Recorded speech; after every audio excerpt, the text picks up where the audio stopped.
فَإِذَا نُفِخَ فِي الصُّورِ نَفْخَةٌ وَاحِدَةٌ، ایک آواز آئے گی بڑی خوفناک. ہے کیا عجب دن ہوگا. شب جمعہ آئے گی، جمعہ کی رات آئے گی، کسی کو نہیں خبر کہ آج کائنات کی آخری رات. پرندے واپس گئے ہوں گے اپنے درختوں پر، گھونسلوں پر، شیر اپنے ٹھکانوں پر، چیتے اپنے ٹھکانوں پر، بھیڑیے اپنے ٹھکانوں پر، بکریاں، اونٹ، گائے، بھینس اپنے اپنی جگہ پر.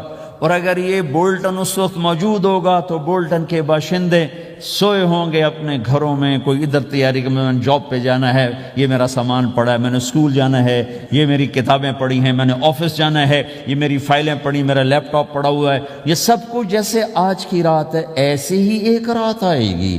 دن جدا ہو کر کہے گا کہ میں کل آؤں گا، رات جدا ہو کر کہے گی میں تیرے بعد آؤں گی.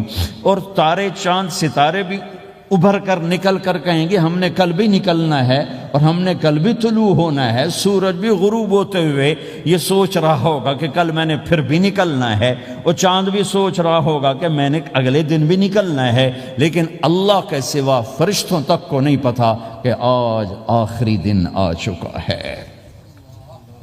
اور میرے نبی نے عجب نقشہ کھینچا ہے قیامت کے دن کا. ہم نے کہا عورت روٹی پکا رہی ہوگی، اس کے ہاتھ میں روٹی ہوگی. اب تو یہاں روٹی پکانے کا رواج بہت کم ہو گیا لیکن پھر بھی پکاتے ہیں. روٹی پکا رہی ہوگی، اس کے ہاتھ میں روٹی ہوگی، ابھی توے پہ ڈالنے جا رہی ہوگی. اور ایک چیز آپ کے ہاں بالکل نہیں ہے، ہمارے ہاں اب بھی ہے کہ وہ دہی کو اس میں سے مکھن نکالتے ہیں، دہی کو وہ کرش کرتے ہیں پھر اس میں سے مکھن نکالتے. یہ ہمارے گھروں میں ہوتا ہے، ہر گھر میں ہوتا ہے، خاص طور پر دیہاتوں میں. تو ایک عورت ایسے وہ اس دہی کو بلو کر کرش کر کے اس سے مکھن کا پیڑا یوں بنا رہی ہوگی اور بنا کر برتن میں ڈالنے کے لیے ایسے کر رہی ہوگی، ایسے کر رہی ہوگی. یہ تہذیب اب آپ تو سمجھ نہیں سکتے چونکہ آپ تو ادھر کے لوگ بن گئے. اب تو ہمارے دیہاتوں میں اب بھی یہ تہذیب ایسے کر رہی ہوگی، ایسے کر رہی ہوگی. اور پھر آپ نے فرمایا کہ ایک آدمی اپنے اونٹ کو چارہ ڈالنے کے لیے وہ جگہ اس جگہ کو صاف کر رہا ہوگا کہ میں صبح ہو گئی ہے، میں اونٹ کو چارہ ڈالوں اور پھر میرا اونٹ کھائے پھر اس کو لے کر میں کام پہ جاؤں. اور دکاندار جھاڑو دے کر اپنی سیٹ پہ بیٹھ چکا ہے اور گاہک انٹر ہوتا ہے اور اسے کہتا ہے کہ 10 میٹر مجھے کپڑا چاہیے، اور اس کے لیے یوں کپڑا ناپ رہا ہے، ناپ کے 10 میٹر، 5 میٹر، 4 میٹر، 2 میٹر پر اس نے یوں کینچی رکھی، کینچی یہاں ہے، اور اس نے جیب سے پیسے نکالے اور گننے لگا کہ میں نے اس کو 100 پاؤنڈ دینا ہے. وہ گننے میں لگا ہوا ہے، یہ کاٹنے میں لگا ہوا ہے. اور دور کھیت میں ایک آدمی ہل چلا رہا ہے اور ایک آدمی بیج ہاتھ میں لے کے یوں پھینکنے جا رہا ہے اور ایک آدمی پانی لگانے کے لیے اس پانی کو ڈائیورٹ کر رہا ہے. اور ادھر بازار میں جلدی جلدی لوگ بھاگے جا رہے ہیں، جاب والے ایک نوالا منہ میں ہے، ایک ہاتھ میں، اور بھاگے جا رہے ہیں. میں آج لیٹ ہو چکا ہوں، میرا جاب کا ٹائم جا رہا ہے، میرا اسکول کا ٹائم جا رہا ہے. یہ ایسا ہی ایک سما ہوگا. بولٹن اٹھے گا، انگلینڈ اٹھے گا، امریکہ اٹھے گا، ایشیا اٹھے گا، یورپ اٹھے گا، افریقہ اٹھے گا، ہندوستان اٹھے گا، پاکستان اٹھے گا، Burma, Malaysia, Thailand, Indonesia اسی طرح اٹھیں گے جیسے روزانہ اٹھتے ہیں. پر اللہ کے سوا کسی کو نہیں پتا کہ آج شام ہو گئی ہے. لہذا ایسے. اور ایک ماں چھوٹے بچے کو ناشتہ کرا رہی، جلدی سے اس کو اسکول لے جانا ہے، تو بریڈ اس کے ہاتھ میں اس کے منہ میں ڈال لے. یہاں تک نوالا ہے، یہاں تک نوالا آیا ہے، یہاں تک نوالا آیا ہے. اور اس نے یہاں کینچی رکھی ہے، اس نے جیب سے نکال کر پیسے گننے شروع کیے ہیں. وہ پانی کو ڈائیورٹ کر رہا ہے، وہ یوں مٹھی بھر کے اپنا بیج پھینک رہا ہے. وہ اونٹ کے کھانے کی جگہ، گھاس چارہ کھانے کی جگہ کو صاف کر رہا ہے. دکاندار دکان کا شٹر اٹھا رہا ہے، ایک شٹر اٹھا کے بیٹھ چکا ہے، ایک دکان کے اندر جھاڑو دے رہا ہے، صفائی کر رہا ہے، اور ایک اپنے سودے گن رہا ہے، ایک اپنے پیسے گن رہا ہے. بادشاہ سلامت تاج پہن کر اپنے تخت کو چلنے کے لیے روانہ ہو رہے ہیں اور آگے پیچھے ان کے باڈی گارڈز کھڑے ہوئے ہیں اور وہ پورا اسکواڈ کھڑا ہوا ہے. اور ادھر بازار میں، کھیت میں، ہر چیز میں ایک رونق ہے، چہل پہلے. چڑیاں چوں چوں کر رہی ہیں، کوے کائیں کائیں کر رہے ہیں، فاختہ اڑ کے آ رہی، کبوتر اڑ کے آ رہے ہیں، چیل اڑ کے آ رہی، شیر نکلتا ہے شکار کے لیے، چڑیاں نکلتی ہیں دھانے کے لیے، سانپ نکلتا ہے چوہے کے لیے، چوہا نکلتا ہے اپنی غذا کے لیے، بلیاں نکلتی ہیں چھیچڑے کے لیے، کتے نکلتے ہیں ہڈیوں کے لیے، انسان نکلتا ہے روٹیوں کے لیے، کہ ایک دم فَإِذَا جَاءَتِ الطَّامَّةُ الْكُبْرَى، ایک دھماکہ ہوگا، ہائے ہائے، اور وہ کینچی والے کی کینچی یوں گر جائے گی، کپڑا یوں گر جائے گا، نوٹ والے کے ہاتھ سے نوٹ یوں بکھر جائیں گے، بٹوا یوں بکھر جائے گا، بیج والے کا ہاتھ یوں گرے گا، بیج وہیں گر جائے گا، نوالا بنانے والی کے ہاتھ میں نوالا بیٹے کے منہ تک نہیں جائے گا، یوں گر جائے گا، اور روٹی پکانے والے کے ہاتھ سے روٹی توے پر نہیں جائے گی، یوں گرے گی، توا وہ جائے گا، وہ جائے گی، معصوم بچے کو گود میں لے کر دودھ پلانے والی بچے کو یوں پھینکے گی اور بھاگے گی، لیکن آج نہ بچے نے بچنا ہے نہ ماں نے بچنا ہے، بوڑھے ماں باپ کو چھوڑ کے لوگ بھاگیں گے، بیویوں کو چھوڑ کے خامند بھاگیں گے، خامند کو چھوڑ کے بیوی بھاگے گی، دشمن کو دشمن یاد نہ رہے گا، یار کو یار یاد نہ رہے گا، اور ہندوستانی کو ہندوستان یاد نہ رہے گا، پاکستانی کو پاکستان یاد نہ رہے گا، وہ آواز ایک دم تیز ہوگی، تیز ہوگی، تیز ہوگی، تیز ہوگی، آواز کی شدت کانوں کے پردے پھاڑتی جا رہی، پر انسان بڑا سخت جان ہے، یہ نہیں مرے گا، پہلے جانور مریں گے، پہلے آسمان ٹوٹے گا، اذا السماء انشقت وَأَذِنَتْ لِرَبِّهَا وَحُقَّتْ وَإِذَا الْأَرْضُ مُدَّتْ وَأَلْقَتْ مَا فِيهَا وَتَخَلَّتْ وَأَذِنَتْ لِرَبِّهَا وَحُقَّتْ، وہ آسمان پھٹا، اذا الشمس قُوِّرَتْ، وہ سورج ختم ہوا، وَإِذَا النُّجُومُ انْكَدَرَتْ، وہ ستارے جھڑ گئے ٹوٹ گئے، وَإِذَا الْجِبَالُ سُيِّرَتْ، پہاڑ ریت بن گئے، وَإِذَا الْعِشَارُ عُطِّلَتْ، جانور منہ اٹھا کے بھاگ پڑے، اذا السماء انفطرت، آسمان پھٹا، وَإِذَا الْكَوَاكِبُ انتثرت، ستارے ٹوٹے، وَإِذَا الْبِحَارُ فُجِّرَتْ، سمندروں میں آگ لگ گئی، وَإِذَا الْقُبُورُ بُعْثِرَتْ، قبریں اکھڑ گئیں، انسان ادھر بھاگا ادھر بھاگا، ہر چیز کو تباہ ہوتے دیکھ رہا ہے، پہاڑ ریت بن رہے ہیں، جنگلوں میں آگ لگ رہی ہے، سمندروں میں آگ لگ رہی ہے، آنکھوں کے سامنے سورج کو بکھرتا دیکھیں گے، اندھا ہوتا جہاں، چاند ٹکڑے ٹکڑے، تارے ٹکڑے ٹکڑے، آسمان ٹکڑے ٹکڑے، اور ان کی ایسی سخت جانی، یہ سب دیکھیں گے۔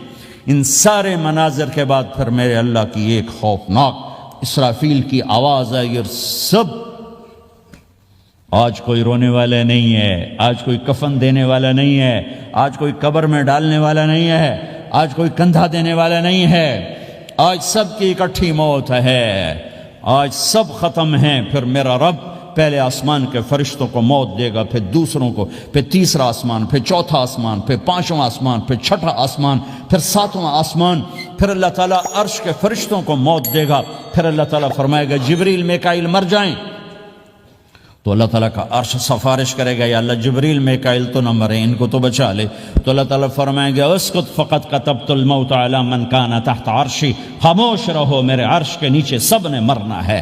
جبریل مر جائے گا، میکائیل مر جائے گا، پھر اللہ پوچھے گا کون باقی ہے، تو وہ کہے گا یا اللہ اسرافیل جو پھونک رہا ہے وہ باقی ہے اور میں باقی ہوں۔ اللہ کہیں گے اسرافیل مر جائے، تو اسرافیل وہ جو ہاتھ میں لے کے پھونک مار رہے ہوں گے سور، وہ ان کے ہاتھوں سے گرے گا اور اسرافیل میں گرے گا، اور وہ سور یوں اڑتا ہوا اللہ کے عرش کے ساتھ جا کر ٹک جائے گا۔ پھر اللہ فرمائے گا کون باقی ہے؟ اب اسرائیل کی ٹانگیں کانپیں گی، سب کو موت کا ذائقہ چکھانے والا آج خود چکھنے لگا ہے۔ کون باقی؟ یوں دھڑ دھڑ دھڑ دھڑ دھڑ دھڑ ٹانگیں، یا اللہ بس اب تو تیرا یہ غلام باقی ہے، باقی تو سب اتر گئے موت کے گھاٹ۔ تو میرا اللہ تعالیٰ کہے گا مت فَإِنَّكَ خَلْقٌ مِّن خَلْقِ، تو بھی مر جا، تو بھی میری ایک مخلوق ہے۔ اور میرے بھائیو، اس مٹ جانے والی دنیا کے پیچھے اللہ کو ناراض نہ کرو، اس کی عزت بھی دھوکہ ہے، اس کی شہرت بھی دھوکہ ہے، اس کی دولت بھی دھوکہ ہے، اس کی حکومت بھی دھوکہ ہے، اس کا عروج بھی دھوکہ ہے، اس کا زوال بھی دھوکہ ہے، اس کی عزت بھی دھوکہ ہے، اس کی ذلت بھی دھوکہ ہے، اس کا مال بھی دھوکہ ہے، اور اس کا فقر غربت بھی دھوکہ ہے، اس کی زندگی بھی دھوکہ ہے، سب نظروں کا فریب ہے۔ حضرت علی کا فرمان ہے الناس النیام اذا ما تنتبہ، لوگ سوئے ہوئے ہیں، جب موت آئے گی تو آنکھ کھل جائے گی۔ گھاٹے کا سودا کر کے نہ مرو، گھاٹے کا سودا کر کے نہ مرو، اللہ کو ناراض کر کے نہ مرو، سب چھوڑ کے جانے والی ہیں، سب چھوٹنے والا ہے، لہذا اللہ کو ساتھ لے لو، اللہ کو ساتھ لے لو، اللہ کو ساتھ لے لو۔ سب کو مارنے کے بعد میرا اللہ کہے گا من کان لی شریکن فلیات، کوئی ہے میرے سامنے تو آؤ، من کان لی شریکن فلیات، کوئی ہے میرے مقابلے میں تو آؤ، من کان علی شریکن فلیات، کوئی ہے میری ٹکر کا تو آؤ، تین دفعہ۔ پھر اللہ زمین آسمان کو ایک جھٹکا دے گا، پھر کہے گا انا الملک، میں بادشاہ ہوں، پھر دوسرا جھٹکا دے گا، پھر کہا انا القدوس السلام المومن، میں ہوں قدوس السلام مومن، پھر تیسرا جھٹکا دے گا، پھر کہے گا انا المہیمن العزیز الجبار المتکبر، میں ہوں متکبر، جبار، عزیز، مہیمن۔ پھر اللہ تعالیٰ کہے گا این الملوک، بادشاہ کہاں ہے؟ این الملوک، بادشاہ کہاں ہے؟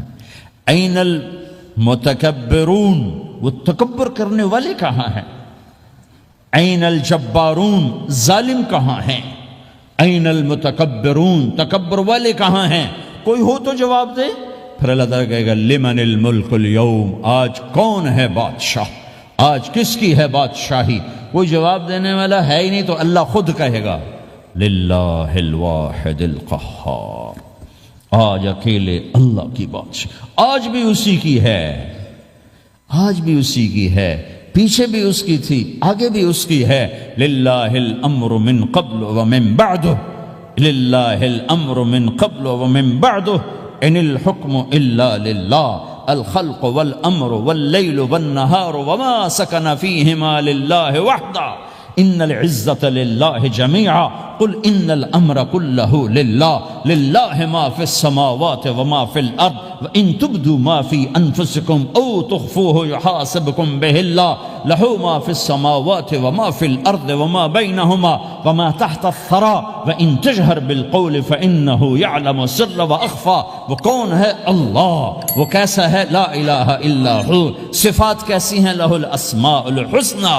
یہ میرے رب کا پیغام ہے پوری دنیا کے انسانوں کے لیے کہ یہ دنیا امتحان کی جگہ ہے، نہ اپنی مرضی سے آئے ہو، نہ اپنی مرضی سے مرتے ہو، نہ اپنی مرضی سے جیتے ہو، نہ اپنی مرضی سے جاتے ہو۔ لہٰذا اس 4 دن کی زندگی میں تمہیں ٹیسٹ میں ڈالا گیا ہے۔ اللہ کو راضی کرتے ہو، شیطان کو راضی کرتے ہو، اللہ کو مناتے ہو، شیطان کے پیچھے چلتے ہو، اللہ کو مناتے ہو، اپنی طبیعت اور اپنی طبیعت کے غلام بنتے ہو۔ یہ میرا اور آپ کا امتحان ہے۔ لا الہ الا اللہ میں ایگریمنٹ ہے، یا اللہ تیری مان کے چلیں گے۔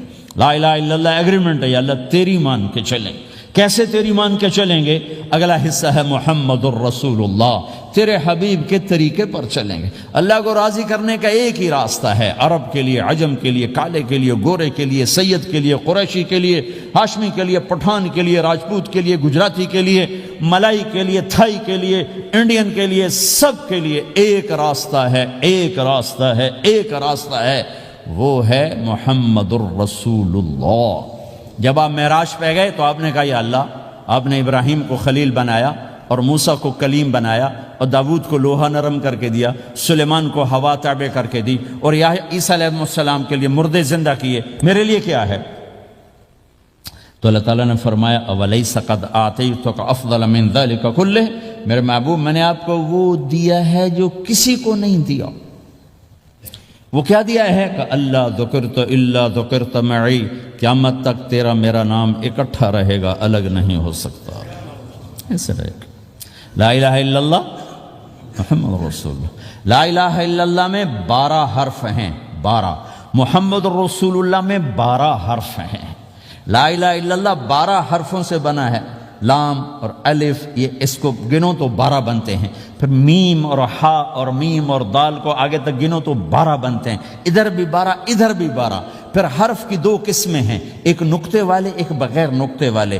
نقطے والے حرف کمزور ہوتے ہیں، بغیر نقطے والے حرف طاقتور ہوتے ہیں، کہ نقطے والا حرف اپنا مطلب بنانے کے لیے نقطے کا محتاج بن جاتا ہے، اور جو بغیر نقطے والا ہوتا ہے وہ اپنا مطلب بتانے کے لیے نقطے کا محتاج نہیں ہوتا۔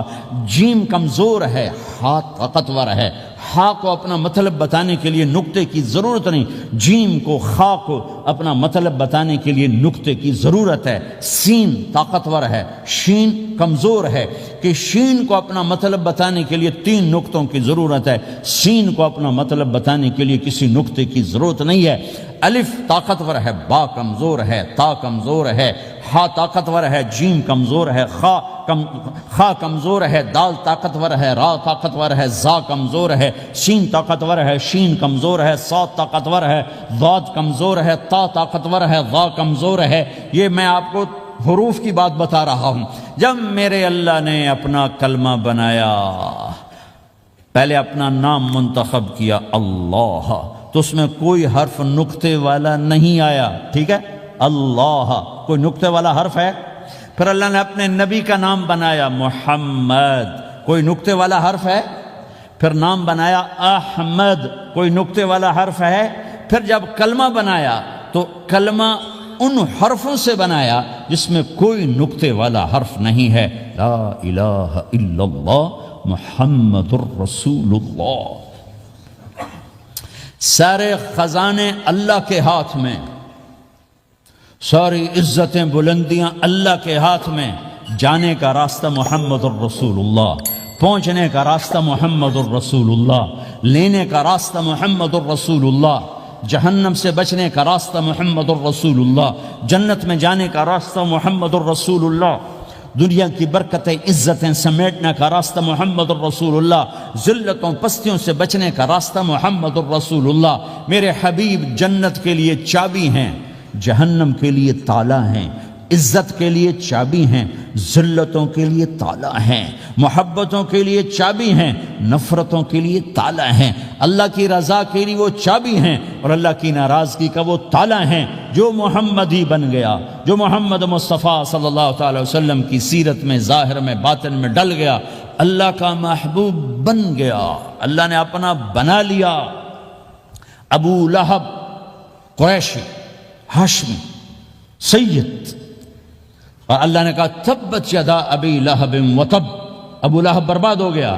بلال حبشی، حبشی کا بیٹا، غلام، غلام کا بیٹا، کالا، کالے کا بیٹا، لیکن میرے نبی نے فرمایا جب میں جنت میں جاؤں گا تو میری سواری کی رسی بلال کے ہاتھ میں ہوگی، جو میرے ساتھ ساتھ چلے گا، میرے ساتھ ساتھ چلے گا، اور اس دن تم بلال کی شان دیکھنا، سید قریشی سب دیکھتے رہ جائیں گے، اور ایک غلام سب سے بازی لے جائے گا، کہ جب سارے جنتی جنت کے دروازوں پر کٹھے ہوں گے تو ایسے جنت کے 8 گیٹ ہیں، وہ سارے بند ہوں گے، سب بند ہوں گے، تو کہیں گے اندر کیسے جائیں؟ تو کہیں گے چلو آدم علیہ السلام سے بات کرتے ہیں۔ آدم علیہ السلام سے عرض کریں گے جناب ابا جان، دادا جان، دروازہ تو کھلوائیں۔ وہ کہیں گے بچوں میں نے تمہیں نکالا تھا، میں ڈال نہیں سکتی، جاؤ بھائی کسی اور سے بات کر۔ اب آئیں گے نوح علیہ السلام، بابا میں نہیں کر سکتا۔ ابراہیم علیہ السلام، بابا میں نہیں کر سکتا۔ اسماعیل، اسحاق، یعقوب، یوسف، موسیٰ، یوشع، دانیال، الیاس، داؤد، یحییٰ، زکریا، سلیمان، بھائی ہمارے بس کا نہیں، بھائی ہمارے بس کا نہیں، بھائی ہمارے بس کا نہیں۔ سب سے آخر میں آئیں گے عیسیٰ علیہ السلام کے پاس۔ اگر اللہ چاہتا تو سیدھا ہمارے نبی کے پاس پہنچا دیتا، لیکن اللہ اپنے نبی کی شان دکھانا چاہتا ہے کہ میرا نبی کتنی شان والا ہے، کتنی عزت والا ہے، جس کی سنت کو تم پھینک دیتے ہو، سنت کی کوئی بات نہیں۔ 1 پاؤنڈ پھینکتے ہو کہ 1 پاؤنڈ گر گیا، کوئی بات نہیں، کہ 1 پاؤنڈ کو بھی ڈھونڈتے پھرتے ہو، سنت کوئی بات نہیں، پاؤنڈ نہیں۔ ہمارا پاکستانی 172 سے ضرب لائے گا، ہندوستانی 100 سے ضرب لگائے گا، پتہ نہیں کیا کیا کرے گا، ہیں تو اللہ تعالیٰ سب کو بھلا دے گا۔ آدم سے کہانی شروع ہوگی، چلتے چلتے چلتے عیسیٰ علیہ السلام، تو عیسیٰ علیہ السلام ایک بات کا اضافہ کریں، کہا بابا میں نہیں کھلوا سکتا، لیکن آج میں تمہیں پتہ بتا سکتا ہوں کون کھلوائے گا، یہ کوئی نبی نہیں کہے گا۔ تو کہیں گے جی بتاؤ، کہیں گے جاؤ محمد الرسول اللہ صلی اللہ علیہ وسلم کی خدمت میں، ان کے سوا آج کوئی نہیں کھلوا سکتا۔ سارا مجمع آئے گا، یا رسول اللہ، یا حبیب اللہ، یا نبی اللہ، تھک گئے ہم، جنت کے دروازے بند ہیں، دروازہ کھلوائیں تو آپ کہیں گے انا لہو، ہاں میں ہی کھلواؤں گا، میں ہی کھلواؤں گا۔ پھر آپ نے فرمایا میں سب کے سامنے سجدہ کروں گا اللہ تعالیٰ کو، پھر اللہ تعالیٰ اپنی تعریف کا مجھے الہام کرے گا، میں اللہ کی تعریف کروں گا، جو ابھی مجھے بھی نہیں پتا کیا تعریف کروں گا، اس وقت اللہ تعالیٰ مجھے عطا کرے گا۔ پھر میرا اللہ کہے گا یا حبیبی یا محمد ارفع رأسک سل تعطا اشفع تشفع، اے میرے حبیب، اے میرے محبوب، سر اٹھا، سوال کر، پورا ہوگا، سفارش کر، مانی جائے گی۔ تو ہمارے نبی کہیں گے اللہ جنت کا دروازہ کھول، تو اللہ تعالیٰ فرمائیں گے اوپننگ سیریمنی تو اس سے ہوگی، تو اوپننگ کرے گا پھر کھلے گا، ایسے نہیں کھل سکتا۔ تو کہ میں تیار ہوں۔ تو جنت سے ایک سواری آئے گی اڑتے ہوئے اور ہیلی کاپٹر کی طرح لینڈ کرے گی اللہ کے نبی کے سامنے، تو آپ اس کے اوپر ایسے بیٹھ جائیں گے، تو اس کی جو رسی ہوتی ہے جس سے اس کو چلایا جاتا ہے وہ رسی ایسے نیچے گر جائے گی۔ رسی کے نیچے گرنے کا مطلب ہے کہ اس سواری کو اللہ کے نبی نے خود نہیں چلانا، کوئی اور آئے گا جو رسی پکڑ کے چلے گا۔ اب اللہ کے نبی کی سواری کی رسی پکڑ کے چلنا یہ کوئی چھوٹا آنر تو ہے نہیں، لہذا سب یوں دیکھیں گے بھئی، چونکہ وہ خالی اس سے سب کو پتا چل جائے گا کہ کوئی آئے گا، ورنہ اللہ کے نبی کے ہاتھ میں رہتی ایسے گئی، تو لہذا سب ایسے دیکھیں کون کون کون کون آئے گا بھائی، کون آئے گا بھائی، شاید ابو بکر آئیں، یہ تو اپنی طرف سے کہہ رہا ہوں، شاید عمر آئیں، عثمان آئیں، علی آئیں، نہیں بیٹے آئیں گے، حسن حسین آئیں گے، کتنے سوال اٹھ سکتے ہیں، جعفر آئیں گے، حمزہ آئیں گے، عباس آئیں گے، سب اس حیرانی میں ہوں گے، اور سب کی نظریں ایسے ایسے ہوں گی کہ میرے اللہ کا فرمان ہوگا بلال حبشی کو لایا جائے، یہ رسی اس کو پکڑائی جائے۔ بلال رضی اللہ تعالیٰ عنہ اللہ کے نبی کی سواری کی رسی پکڑ کر چلیں گے، اور آپ نے فرمایا میں سب سے پہلے جنت کے دروازے پر دستک دوں گا، فَأُقَعْقِعَهَا فَيُفْتَحُ لِي، میرے لیے دروازے پر دستک دوں گا تو اندر سے آواز آئے گی، کون؟ میں کہوں گا محمد الرسول اللہ۔ وہ کہیں گے یا رسول اللہ حکم تھا آپ کے بغیر دروازہ نہ کھلے، میں کھولوں، میرے لیے کھلے گا، میں اندر جاؤں گا۔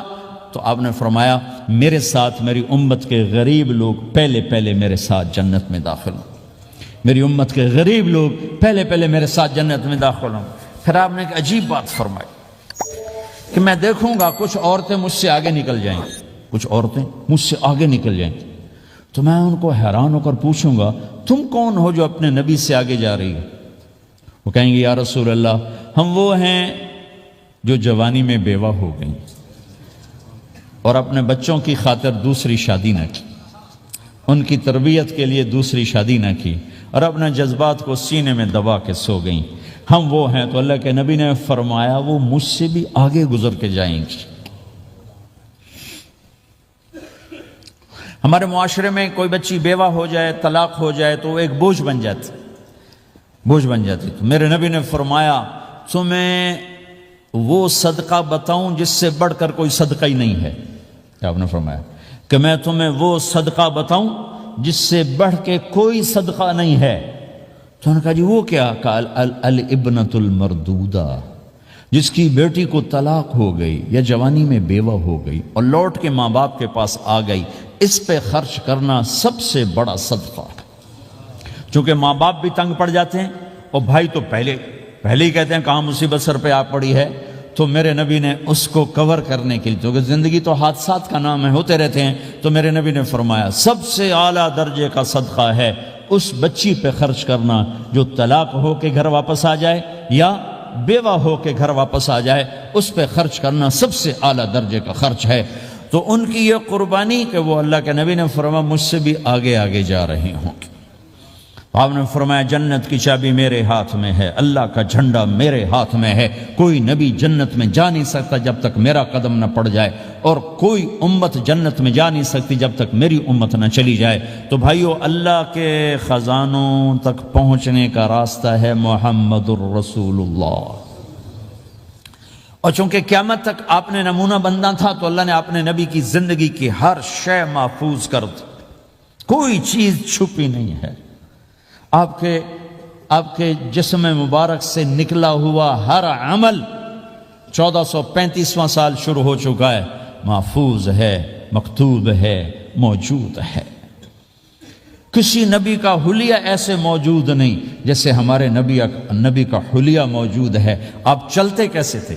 یمشی تکفین، آپ چلتے تھے کہ جیسے کوئی آدمی اوپر سے نیچے آ رہا ہو، کہ تھوڑا سا آگے جھک کے چلتا ہے۔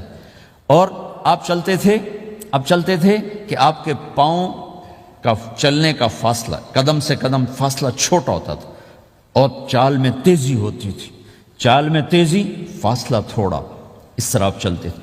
آپ کے دیکھنے کا انداز کیا تھا؟ یہ جل نظرہ الملاحظہ، یوں دیکھتے تھے، یوں دیکھتے، شرم کی وجہ سے نظر نہیں اٹھاتے تھے مردوں میں بیٹھ کر، کبھی کبھی یوں آنکھ اٹھاتے تھے تو پھر کسی میں جرت نہیں ہوتی تھی کہ آپ کی آنکھوں میں آنکھیں ڈال کے دیکھ سکے، پھر سارے یوں ہو جاتے تھے۔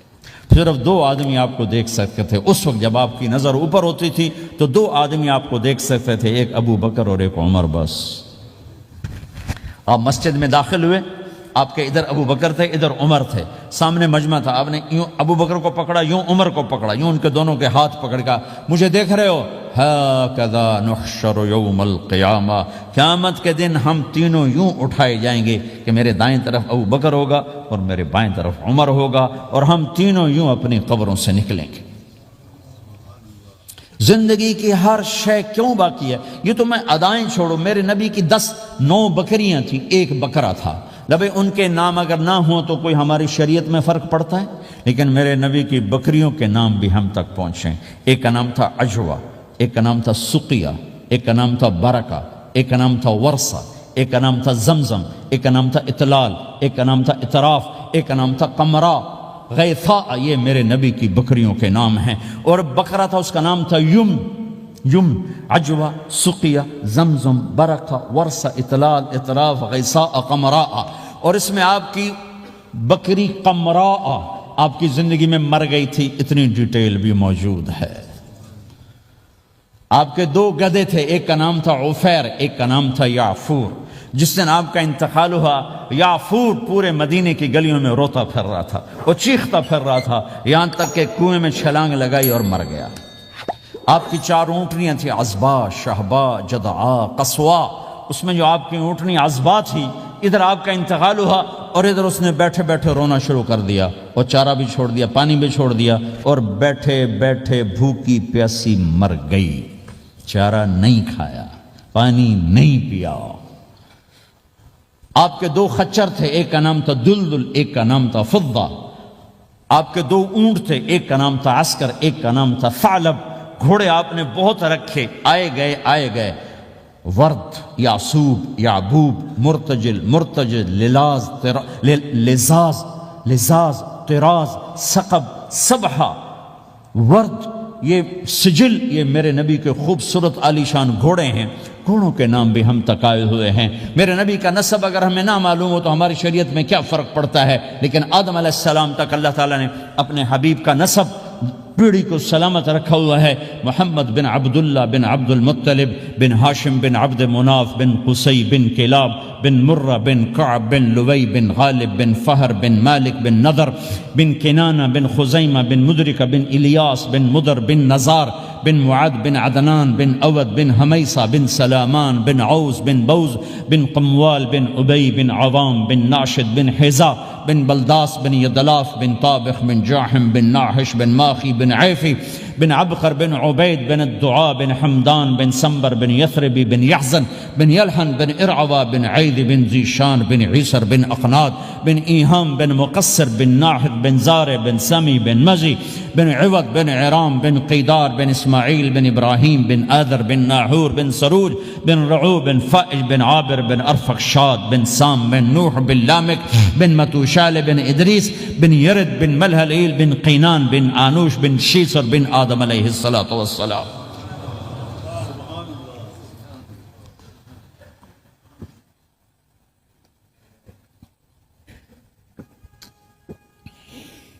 اللہ کا اعلان ہے، جہاں رہو اللہ کے نبی کے طریقوں کو پکڑ کے رہو۔ اللہ تعالیٰ تک پہنچنے کا بس ایک ہی راستہ ہے، ایک ہی راستہ ہے، وہ ہے جناب رسول اللہ صلی اللہ تعالی علیہ وسلم کی مبارک زندگی۔ نقل مار لو، نقل مارنے سے پاس ہو نہیں جاتے لوگ. ہمارے انڈیا پاکستان میں خوب نقل چلتی ہے، وہ نقل لگاتے ہیں پاس ہو جاتے ہیں. میں بھی ذمہ داروں کی اولاد، پڑھنے کا شوق نہیں تھا، ہمیشہ نقل مار کے ہی پاس ہوئے، کیونکہ پڑھنے کا شوق ہی نہیں تھا. ماں باپ نے ڈنڈا چڑھا تھا کہ ڈاکٹر بنانا ہے، ڈاکٹر بنانا ہے، ڈاکٹر بنانا. مجھے کبھی زندگی بھر شوق نہیں ہوا کہ میں نے ڈاکٹر بننا. بھائیو، اپنے نبی کی نقل اتار لو، اللہ پاس کر دے گا. اس نے ایک چنا ہے جس کو حبیب بنایا ہے. 10,000 سال کا پروسیس ہوا اور اس میں سے محمد مصطفیٰ صلی اللہ علیہ وسلم کی ہستی کو وجود ملا. آپ کو آنے میں اتنا زمانہ چاہیے تھا کہ اعلیٰ سے اعلیٰ چیز کے بننے میں دیر لگتی ہے، تو کائنات 10,000 سال گھومی اور تب جا کر میرے حبیب مصطفیٰ صلی اللہ تعالی علیہ وسلم کو اللہ تعالیٰ نے وجود بخشا. سب سے عالی نسب، سب سے عالی خاندان، سب سے عالی صفات. اب اللہ کے خزانوں سے لینے کا راستہ پاؤنڈ نہیں، ڈالر نہیں ہے، تجارت نہیں ہے. اللہ سے لینے کا راستہ میرے نبی کا طریقہ ہے. تجارت میں ہو، زراعت میں ہو، جاب میں ہو، کھیتی باڑی میں ہو، میرے نبی کا طریقہ ایک مسجد کا ہے، نماز. 5 وقت کی نماز یہ میرے نبی کی آنکھوں کی ٹھنڈک ہے. 5 وقت کی نماز اس امت کی شان پہچان ہے. اور اللہ تعالیٰ نے پہلی امتوں پر اتنی بڑی مشقت ڈالی کہ ان کی نماز مسجد کے علاوہ کہیں نہیں ہوتی تھی، مسجد میں ہی ہوتی تھی.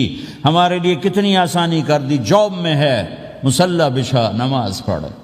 چلو مصلی بھی کوئی نہیں، زمین دیکھ، اس پر کوئی گندگی تو کوئی نہیں ہے، بس زمین بھی تیرے لیے پاک ہے، چل نماز پڑھ. اور آسانی کر دی. پانی کوئی نہیں ہے، کوئی بات نہیں، مٹی میں ہاتھ مار، منہ پہ مل، پھر ایک ہاتھ مار، یوں کر، چل نماز پڑھ، میں تیری قبول کروں گا. یہ کسی امت کے ساتھ یہ نہیں ہوا. انہیں وضو ہی کرنا تھا چاہے پانی 50 میل پر موجود ہو. اور ہمارے لیے پانی کوئی نہیں ہے، چلو تیمم، مٹی میں ہاتھ ہمارا یوں کیا، پھر ہاتھ ہمارا ایک یوں کیا، ایک یوں کیا، چل بھائی اللہ اکبر، قبول. عمار بن یاسر رضی اللہ تعالیٰ عنہ سفر میں تھے، ان کو نہانے کی ضرورت ہو گئی، نائٹ فال ہو گیا. تو انہوں نے سوچا کہ ویسے تو آدمی کو وضو کی ضرورت ہوتی ہے تو خالی منہ پہ ہاتھ مارا اور یوں کونیوں تک، لیکن مجھے تو غسل کی ضرورت ہے، تو خالی اس سے تو کافی نہیں ہوگا.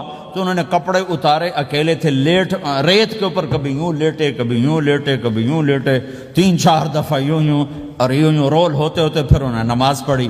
آئے اللہ کے نبی کی بارگاہ میں، یا رسول اللہ مجھے رات کو نہانے کی ضرورت پڑ گئی. تو میں نے کہا وضو کے لیے تو خالی یہ 2 دفعہ کرنا کافی ہے، تو یہ تو نہانا تھا، تو میں تو ریت میں خوب رول ہوتا رہا. میرے نبی نے انما یکفیک ضربتان، ارے سیدھے بندے عمار، اس کے لیے بھی اتنا ہی کافی تھا کہ تو یوں کرتا اور یوں کرتا اور تو پاک ہو جاتا. اللہ نے اس نبی کے طفیل، اس محبوب مصطفیٰ صلی اللہ علیہ وسلم کے طفیل، اللہ نے کیا کیا سہولتیں اور آسانیاں ہمیں عطا فرمائیں. پھر نماز 4 کی 2 رکعت کر دی. تم مسافر ہو 2 پڑھو. روزے میں، سفر میں روزہ معاف کر دیا، بعد میں رکھ لینا، بعد میں رکھ لینا. قضا کرنے کو حکم، بالکل چھوڑنے کا نہیں.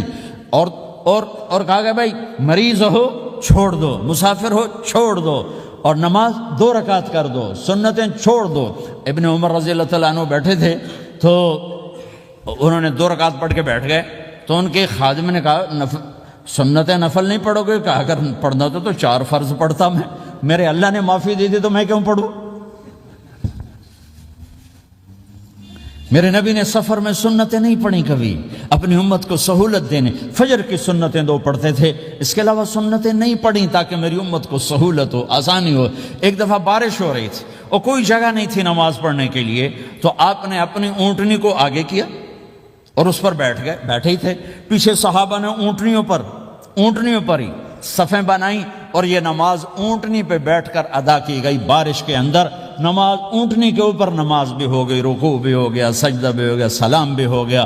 پہلی امتوں کے لیے نہیں تھا، سجدہ ہی کرنا پڑے گا. یہ اللہ کے محبوب مصطفیٰ صلی اللہ تعالی علیہ وسلم کی طفیل، میرے اللہ نے ہم پہ فضل و احسان کیا. تو میرے نبی کی زندگی میں عبادات میں نماز سب سے اعلیٰ نظر آتی ہے، سب سے نمایاں نظر آتی ہے.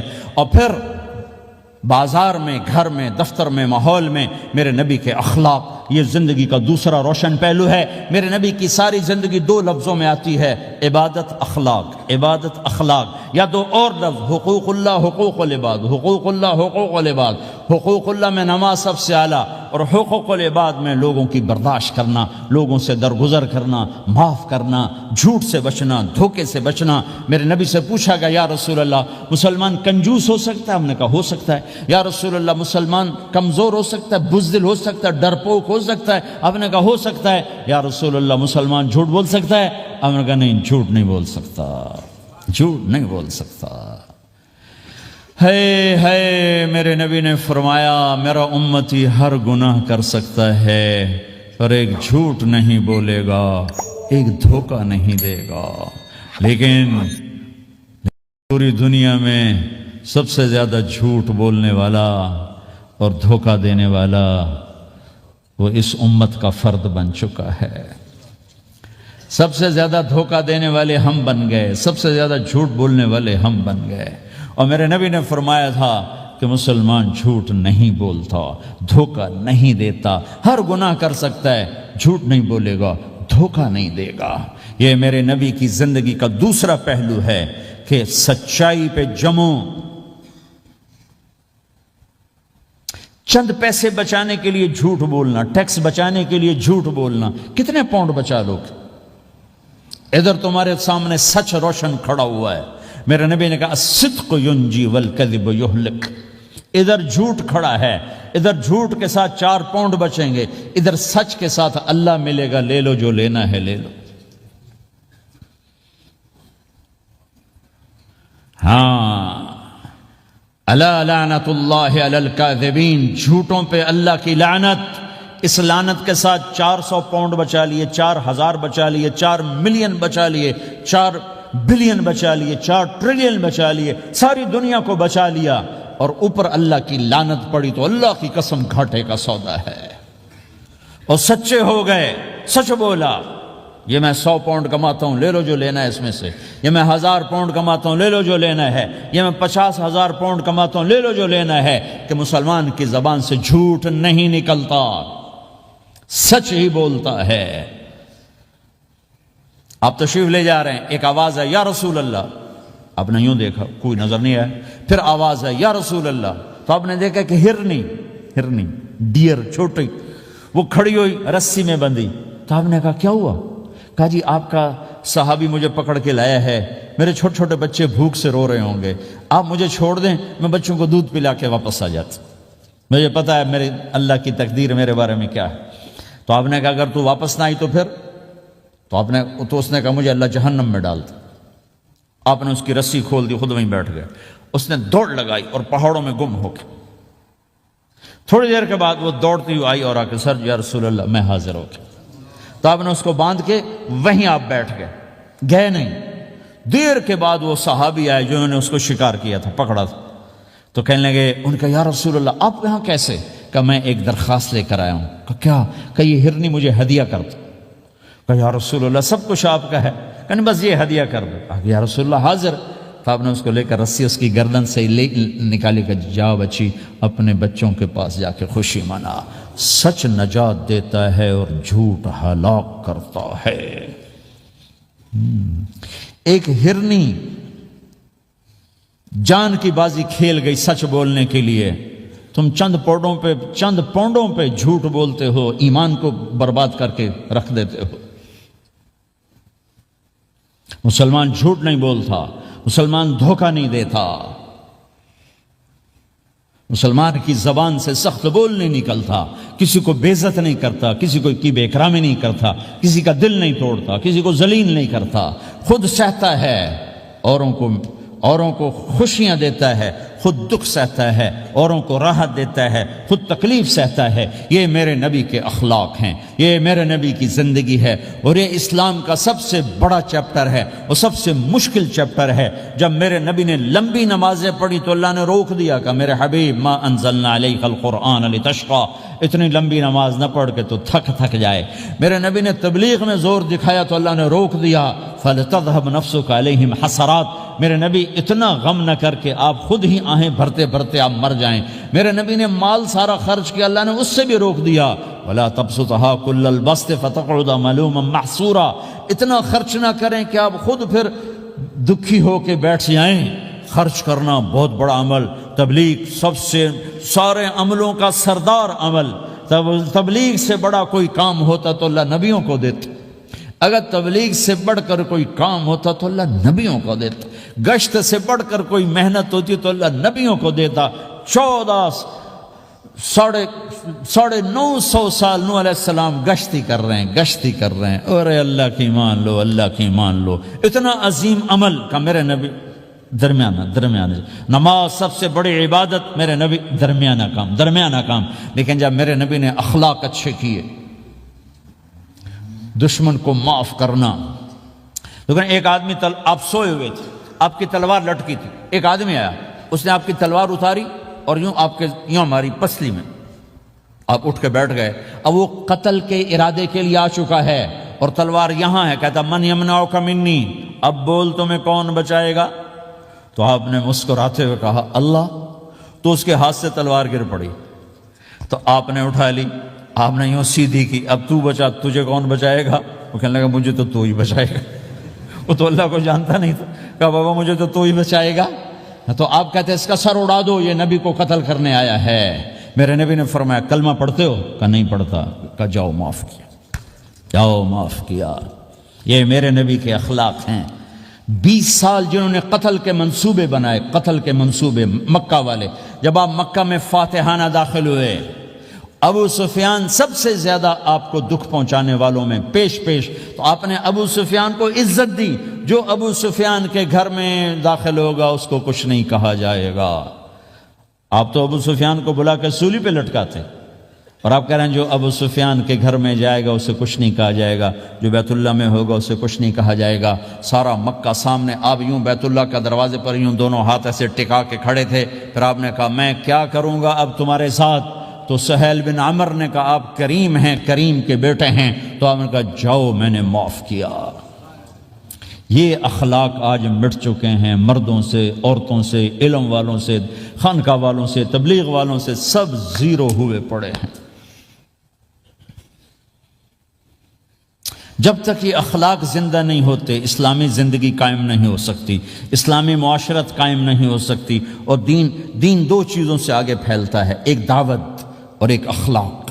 دعوت اور اخلاق، دعوت نہیں ہوگی تو اخلاق وہیں پڑے رہ جائیں گے، اخلاق نہیں ہوں گے تو دعوت کوئی قبول نہیں کرے گا۔ میرے نبی نے کتنے معجزے دکھائے مکے میں، نہیں کلمہ پڑھا۔ بدر میں ان کے 70 مارے گئے، فرشتوں کو دیکھا، جبریل کے گھوڑے کی آواز سنی، کلمہ نہیں پڑھا۔ خندق میں شکست ہوئی، کلمہ نہیں پڑھا۔ پانی نکلتے دیکھا، انگلیوں سے کلمہ نہیں پڑھا۔ ایک بکرے کا ایک بازو پکایا، ایک بازو بکرے کا، ایک اگلا جو بازو ہوتا، اور 40 آدمیوں نے کھانا کھایا اور ایک بوٹی کم نہیں ہوئی، کلمہ نہیں پڑھا۔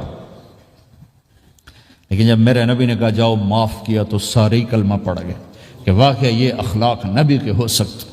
حنین کی جنگ میں جب بھاگے لوگ، شکست ہوئی، تو ایک صحابی کا بھاگتے ہوئے پاؤں ہمارے نبی کے پاؤں پر آیا، اور جوتا سخت تھا، تو آپ نے کہا اوجعتنی، اور آپ کے ہاتھ میں چھڑی تھی، آپ نے اس کو یوں ماری، کہا اوجعتنی، ارے تو نے مجھے کتنا زیادہ درد پہنچایا، دکھ پہنچایا۔ وہ بیچارے پگھل کے رہ گئے اور پریشان ہو گئے، اور فرماتے ہیں سارا دن میں پریشان، ساری رات پریشان کہ اللہ کے نبی کو میں نے تکلیف پہنچائی، اب میرا کیا بنے گا؟ اگلا دن ہوا تو اعلان ہو رہا تھا بھائی جس کا پاؤں نبی کے پاؤں پہ آیا تھا اس کو اللہ کے نبی بلا رہے ہیں۔ تو صحابی کہنے لگے میں نے سمجھا بس اب میری تو دنیا بھی گئی اور آخرت بھی گئی، اب میرے اوپر کیس بنے گا اور مجھے ڈانٹ ڈپٹ بھی ہوگی، میرا کتنا بڑا گھاٹا نقصان ہوگا۔ یہ حاضر ہوئے ڈرتے ڈرتے، تو آپ نے فرمایا میرے بھائی کل میں نے تمہیں چھڑی ماری تھی وہ مجھے معاف کر دینا، اور یہ 80 اونٹ تمہیں ہدیہ دیتا ہوں، 80 کیملز یعنی 80 پراڈو، 80 رینج روور کا یہ میری طرف سے تمہیں ہدیہ ہے۔ وہ حیران پریشان، یہ میرے نبی کے اخلاق ہیں، یہ میرے نبی کے اخلاق ہیں۔ کانٹے بچھانے والی نے 4 دن آنا چھوڑ دیا، بیمار ہو گئی تھی، تو آپ نے کہا کیا بات ہے، وہ ہمارے راستے میں اب کانٹے کوئی نہیں ہیں؟ کہا یہ وہ بیمار پڑی ہے جو کانٹے بچھاتے تھے۔ تو آپ اس کے گھر چلے گئے، ماں جی خیریت تو ہے، آپ ٹھیک تو ہیں؟ کہا بیٹا مجھے کلمہ پڑھا دے، بس تیرے اخلاق نے مجھے فتح کر لیا ہے۔ میرے بھائیوں، یہ چیپٹر بھول چکے ہیں، بھول چکے ہیں، بھول چکے ہیں۔ جب تک یہ چیپٹر زندہ نہیں ہوگا، زندگی اسلامی نہیں بنے گی، معاشرہ اسلامی نہیں بنے گا، اور آگے قوموں کے لیے اسلام کا دروازہ نہیں کھلے گا۔ ہمیں معاف کرنا آتا ہو، ہمیں گالی دینے والے کو دعا دینا آتا ہو، غیبت کرنے والے کی تعریف آتی ہو، اور غیبت کرنے سے، غیبت سننے سے اپنے آپ کو ایسے بچاؤ جیسے زہر سے بچاتے ہو، اسے آگ سے بچاتے ہو۔ ایک دوسرے کو نفرت کا بول نہ بولو، ورنہ ساری زندگی تباہ و برباد ہو جائے گی۔ میرے رب کی قسم، میرے نبی نے کہا ایک زبان کا بول انسان بولتا ہے اور جہنم کی گہرائیوں میں گر جاتا ہے، اور ایک زبان کا بول انسان بولتا ہے اور جنت کے درجات پر چڑھ جاتا ہے۔ یہ زبان بہت طاقتور چیز ہے، میں ہر بیان میں اس کو دہرا رہا ہوں کہ جتنا یہ عمل ختم ہو چکا ہے اتنا کوئی عمل بھی نہیں ختم ہوا ہے۔ میرے نبی نے فرمایا معاذ تمہیں سارے دین کا خلاصہ بتاؤں؟ معاذ الا انبئک بملاک ھذا کلہ، میں تمہیں پورے دین کا خلاصہ بتاؤں؟ کون معاذ؟ کون معاذ جس کے ہاتھ میں علماء کا جھنڈا ہوگا؟ کون معاذ؟ میں ابھی مئی میں ان کے اردن اجتماع میں گیا، آگے ان کے اربد میں گئے، آگے وہاں ان کا مقبرہ ہے 18 کلومیٹر۔ میں گیا، کمرے میں داخل ہوا تو سارا کمرہ خوشبو سے مہک رہا تھا، اور مجھے ایک شخص نے بتایا یہ خوشبو 24 گھنٹے یہاں آتی رہتی ہے۔ جن کو 18 ہجری میں انتقال ہوا، 1417 سال ہو گئے مرے ہوئے، اور قبر سے خوشبو آ رہی، خوشبو آ رہی، خوشبو آ رہی۔ اس آدمی کو سمجھایا کیسے اور بتایا کیا؟ معاذ تمہیں سارے دین کا خلاصہ بتاؤں؟ کہا جی بتائیں۔ تو آپ نے یوں کیا، اپنی زبان نکالی اور اس کو پکڑا انگلی سے، پھینکا، کف ھذا، معاذ اس زبان پہ قابو پا جا، یہ پورا دین ہے۔ یہ زبان آج کھل گئی ہے، کھل گئی ہے۔ حضرت لقمان علیہ السلام کا فرمان ہے، بیٹا میں چپ رہنے پہ کبھی نہیں پچھتایا، میں ہمیشہ اپنے بول پہ پچھتایا ہوں۔ معاذ نے کہا یا رسول اللہ زبان کے بول پہ پکڑ ہوگی؟ کہ تیرا بھلا ہو جائے معاذ، سب سے زیادہ جہنم میں دھکا دینے والی زبان ہوگی۔ اور ایک صحابی ہیں ابو دجانہ۔ کون ابو دجانہ؟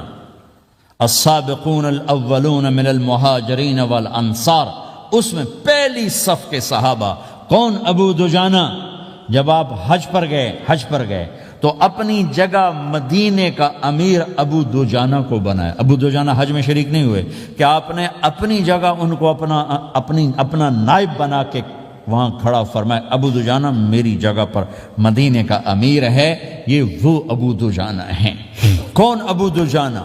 جو جنگ بدر سے لے کر آخری حج تک ہر سفر میں شریک ہیں، ہر سفر میں شریک ہیں۔ ان کی ایک بات میں بتانا چاہتا ہوں، پہلے تھوڑی سی ان کی ہسٹری بتانا چاہتا ہوں۔ کون ابو دجانہ؟ احد کی جنگ میں آپ نے تلوار اٹھائی، کہ اس تلوار کو کون لے گا؟ کئی صحابہ کھڑے ہو گئے۔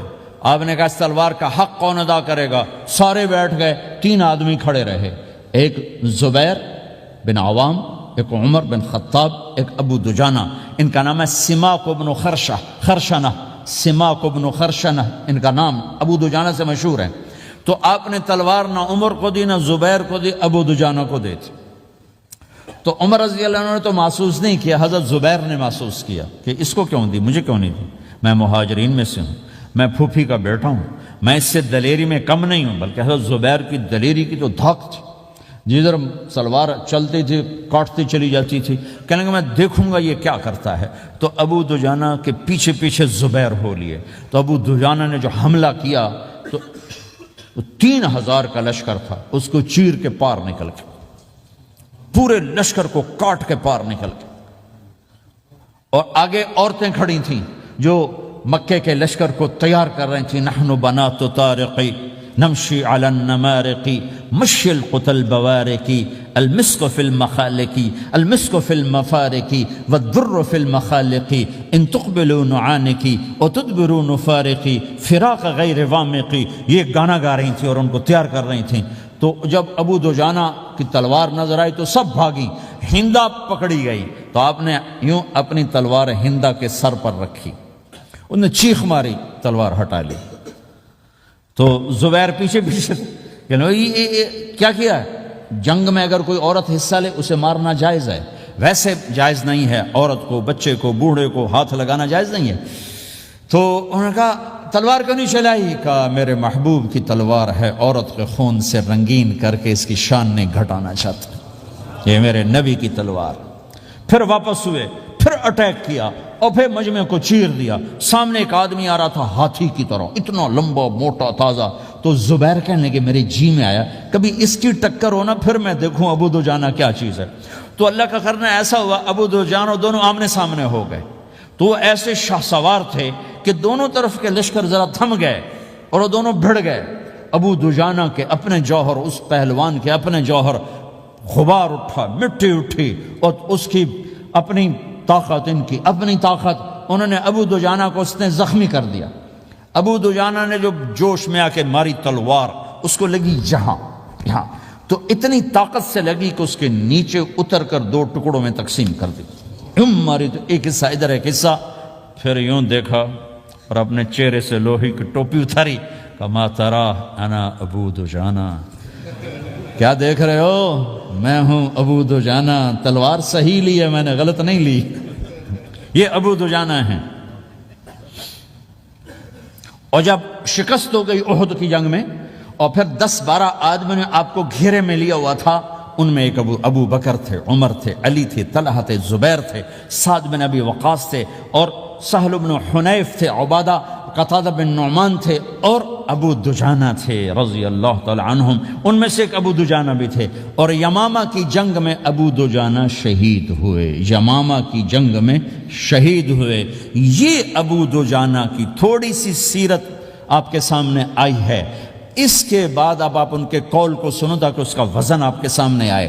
یہ بدر کے شریک ہیں. اللہ کے نبی نے کہا بدر کا صحابی جو مرضی کرے بخشا گیا. یہ صلح حدیبیہ کے شریک ہیں. اللہ نے قرآن میں کہا لقد رضی اللہ, میں ان سے راضی ہو گیا. یہ صحابی ہیں. اللہ نے کہا کلا وعد اللہ الحسنی, اے میرا نبی تیرے ہر صحابی کے لیے جنت کا وعدہ ہے. اور اب یہ کیا کہتے ہیں؟ یہ کیا کہتے ہیں لوگو؟ ان ارجع عملی عند, لوگو میرے پاس, ابو دجانہ میرے پاس بخشش کا سب سے بڑا عمل جانتے ہو کیا ہے؟ بدر نہیں, احد نہیں, حدیبیہ نہیں, خندق نہیں, خیبر نہیں, فتح مکہ نہیں, آخری حج نہیں. کیا ہے؟ کیا ہے لوگو؟ ان ارجع عملی عندی, میرے پاس آخرت میں بخشش کا سب سے بڑا عمل بس ایک ہے کہ ما آذیت احدا بلسانی, میں نے اپنی زبان سے کبھی کسی کو دکھ نہیں پہنچایا. ولا اجد فی قلبی غلا لاحد, اور میرے دل میں کسی کے لیے بغض کوئی نہیں ہے, بس یہ میری بخشش کا عمل ہے. تو بھائیو, نبی کے اخلاق میں 2 چیزیں لے لو. ایک زبان سے کسی کو دکھ نہ دو, ایک دل میں کسی کا بغض نہ رکھو. اللہ کی قسم بغیر حساب کتاب کے جنت میں جاؤ گے. بڑے بڑے جنید بغدادی اور بڑے بڑے معرفت والے تمہیں دیکھتے رہ جائیں گے. تمہاری رفتار اتنی تیز ہوگی کہ تمہیں وہی پکڑ سکے گا جس کا یہ 2 عمل تم سے زیادہ اچھا ہوگا. جس روڈ پہ رش ہو تو آپ وہاں سے گاڑی ہٹا لیتے ہو, ادھر نہیں, ادھر رش ہے, وہ سائن وغیرہ آپ کو آ جاتے ہیں کہ بھائی ادھر بلاک ہے, ادھر نہیں جانا, ادھر جانا ہے. تو جہاں روڈ پہ رش ہوتا ہے تو قیمتی سے قیمتی گاڑی کی رفتار بھی آہستہ ہو جاتی, اور جہاں روڈ خالی ہوتا ہے تو پرانی گاڑی بھی بھاگے جا رہی ہوتی. ہمارے یہاں پرانی گاڑی ہوتی ہے نا, پرانی بسوں کے پیچھے لکھا ہوتا ہے نہ انجن کی خوبی نہ ڈرائیور کا کمال, خدا کے سہارے چلی جا رہی ہے. اور جس کے پاس ایسی گاڑی ہو, نہ انجن کی خوبی نہ ڈرائیور کا کمال, تو اگر اس کو روڈ خالی مل جائے تو وہ تو مرسیڈیز والے سے پہلے پہنچے گا، رینج روور والے سے پہلے پہنچے گا، بینٹلی والے سے پہلے پہنچے گا، رولز رائس والے سے پہلے پہنچے گا، جو وہ تو پھنسی کھڑی ہے اور اس کا روڈ ہی خالی ہے۔ تو میرے بھائیوں، یہ میں ایک مثال دیتا ہوں، عبادات کی روڈ پہ بہت رش ہے، نمازی بے شمار ہیں، روزے دار بے شمار ہیں، عمرے والے بے شمار ہیں، حج والے بے شمار ہیں، اور تہجد گزار بے شمار ہیں، علماء بے شمار ہیں، حافظ بے شمار ہیں، ذکر والے بے شمار ہیں، بہت رش ہے، تبلیغ والے بے شمار ہیں، لیکن جو اخلاق والا روڈ ہے نا، یہ خالی پڑا ہے۔ اس پہ موٹر زوکی پہ چڑھ کے آ جاؤ تو سب سے آگے نکل جاؤ، سائیکل پہ چڑھ کے آ جاؤ تو سب سے آگے نکل جاؤ، کہ روڈ ہی خالی ہے۔ اخلاق کا روڈ خالی ہے۔ غصے کو پینا، دکھ دینے والے کے سامنے، درد دینے والے کو خوشیاں دینا، گالی دینے والے کو دعا دینا، کرو تو صحیح۔ میرے رب کی قسم، اس میں وہ لذت ہے، وہ لذت ہے کہ ساری دنیا کی لذتیں تمہیں بھول جائیں گی اگر یہ لذت تمہیں مل گئی۔ پی جا ایام کی تلخی کو بھی ہنس کے ناصر، غم کے سہنے میں بھی قدرت نے مزہ رکھا ہے۔ اپنے لہو کے گھونٹ پی، زخم پہ زخم کھا کے جی، آہ نہ کر لبوں کو سی، عشق ہے دل لگی نہیں، سینے پہ تیر کھائے جا، آگے قدم بڑھائے جا، یعنی زبان حال سے کہہ دے کہ ہاں ستائے جا۔ آج اخلاق کوئی نہیں ہے، میں تو روتا پھرتا ہوں۔ تبلیغ میں نکلو نکلو نکلو، خانقاہوں میں ذکر ذکر ذکر، اور مدرسوں میں فقہ فقہ فقہ۔ کوئی تو اس سبق کو بھی، یا اور بھی دکھ ہیں زمانے میں محبت کے سوا، راحتیں اور بھی ہیں وصل کی راحت کے سوا۔ جس دن امت کے اخلاق زندہ ہوئے، آپ اسلام کی بہار دیکھو گے۔ اگر اپنے گھر میں خوشیاں لانا چاہتے ہو تو اللہ کی قسم بڑے گھر سے نہیں آئے گی، کوئی 5 لاکھ پاؤنڈ کی گاڑی سے خوشی نہیں آئے گی، کوئی بہت بڑا عالی شان بنگلہ بنانے سے خوشی نہیں آئے گی، تمہارے اخلاق سے گھر میں خوشی آئے گی۔ اگر بیوی کا سلوک تمہارے ساتھ اچھا ہے، تمہارا سلوک بیوی کے ساتھ اچھا ہے، اس گھر میں خوشی ہے۔ بیوی کا بول بدتمیز ہو تو خامند کی زندگی برباد، خامند کا بول بدتمیز ہو تو بیوی کی زندگی برباد، اولاد بد اخلاق ہو تو ماں باپ کی زندگی برباد، ماں باپ میں سختی ہو تو اولاد کی زندگی برباد، بھائی بھائی میں بول میں سختی ہو تو بھائی کی زندگی برباد، بہن بھائیوں میں سختی ہو تو بہن بھائی کی زندگی برباد، نیبر کے ساتھ سختی ہو تو نیبر کی زندگی برباد۔ میرے نبی نے فرمایا، ما آمن بی من بات شبعان و جارہ جائع، وہ میرے اوپر ایمان لایا ہی نہیں جو خود پیٹ بھر کے کھائے اور پڑوسی بھوکا ہو۔ واللہ لا یؤمن، واللہ لا یؤمن، واللہ لا یؤمن، 3 دفعہ اللہ کی قسم ایمان والا نہیں، اللہ کی قسم ایمان والا نہیں، اللہ کی قسم ایمان والا نہیں۔ کون یا رسول اللہ؟ کہ الذی لا یأمن جارہ بوائقہ، جو پڑوسیوں کو تنگ کرے وہ ایمان والا نہیں ہے۔ میرے بھائیوں، یہ چیپٹر مٹ چکا ہے، کہیں نہیں دیکھنے کو ملتا ہے۔ ایسا نہیں کہ دنیا خالی ہو گئی ہے، لیکن 1 کروڑ میں 1 ملا تو کیا ملا؟ 1 کروڑ میں بھی 1 نہیں ملتا۔ میں بڑے لمبے سفر کر کر کے اس نتیجے پر پہنچا ہوں کہ 1 کروڑ مسلمان کٹھے کروں، اس میں لاکھوں تہجد گزار ہوں گے، لاکھوں 5 وقت کے نمازی ہوں گے، اس میں لاکھوں عمرے حج کرنے والے ہوں گے، اس میں لاکھوں علماء حفاظ ہوں گے، لیکن شاید اخلاق والا ایک بھی نہ۔ اپنی زندگی کو اگر سکھ دینا ہے، چیزوں کے پیچھے نہ دوڑو، اخلاق بناؤ۔ مقدر کی چیزیں ملیں گی، کمائیوں میں حلال لاؤ، حرام سے بچو، سچ پہ آؤ، جھوٹ سے بچو، دھوکہ نہ دو کسی کو، ورنہ زندگی ویران ہو جائے گی۔ ٹیکس بچانے کے لیے جھوٹ نہ بولو، ورنہ دل کالا ہو جائے گا۔ جھوٹ پیسے کی خاطر، لعنت ہے اس دولت پر، لعنت ہے اس ملک پر۔ ہے کیا مثالیں اس امت نے قائم کی ہیں، اچھوں سے برے، بروں سے اچھے ہمیشہ پیدا ہوتے چلے آئے۔ یزید فاسق، فاجر، ظالم، 3 بر اعظم کی حکومت چھوڑ کے مر رہا ہے، 34 سال کی عمر، اور بعض آتا ہے 38 سال کی عمر، 40 سال کو نہیں پہنچا، 40 سال سے پہلے مر گیا۔ اس کا بیٹا معاویہ بن یزید رضی اللہ تعالیٰ عنہ، 3 بر اعظم کی حکومت، 3 بر اعظم کی حکومت، 40 دن حکومت کی، 40 دن۔ پھر اپنے سارے خاندان کو اکٹھا کیا اور کہا دیکھو لوگو، جس حکومت کے نیچے حسین کا خون گرا ہو، میں اس حکومت پہ لعنت بھیجتا ہوں۔ یہ ہے تمہاری حکومت، جس کو مرضی دے دو، مجھے نہیں چاہیے۔ 3 بر اعظم کی حکومت چھوڑ دی، صرف 22 سال کی عمر میں، 22 سال کی بھرپور جوانی کی عمر میں حکومت کو لات مار دی۔ میں چند پاؤنڈ کے لیے سچ کو لات مار دوں؟ میں چند پاؤنڈ کے لیے انسانوں کو دھوکہ دوں؟ تو بھائیو سچ کے عادی بنو۔ بڑا عالی خلق ہے سچ بولنا، بڑے عالی اخلاق ہیں لوگوں کو نفع پہنچانا، لوگوں کے سامنے میٹھا بنو، کڑواہٹ اندر رکھو، مٹھاس تقسیم کرو، پوری دنیا میں دین زندہ ہوگا۔ اس نقل و حرکت، یہ دعوت کی نقل و حرکت، میں بولٹن میں آج سے 31 سال پہلے بھی آیا تھا، 20 آدمی نہیں اکٹھے کر سکے تھے ہم، سارے دن کے گشتوں کے بعد۔ ایک گرجا مسجد تھا اس وقت، تو ہم کو 50 آدمی اکٹھے نہیں کر سکے تھے۔ آئیے ہزاروں کا مجمع ہے، اس کے پیچھے پتہ نہیں کتنی محنتیں ہوئی ہیں، تب جا کر یہ رنگ بنا ہے، اس ایک شکل بنی ہے، اس میں رنگ بھرنے کی ضرورت ہے، اور وہ ہے میرے نبی کے اخلاق، میرے نبی کی مبارک زندگی، جس میں درگزر، جس میں معاف کرنا، جس میں میٹھا بول، جس میں چھوٹا بن جانا اور دوسرے کو بڑا بنانا، جس میں سچ بولنا، جس میں دھوکے سے بچنا، یہ مسلمان کی شان ہے۔ تو ہمارے تو نوجوان یہاں کی لڑکیوں کو دھوکہ دیتے ہیں، پیپر بنانے کے لیے یہاں کی لڑکیوں سے شادی کرتے ہیں، ان کی زندگیاں برباد کر دیتے ہیں، اپنا ایمان خراب کرتے ہیں، ان کی زندگی خراب کرتے ہیں۔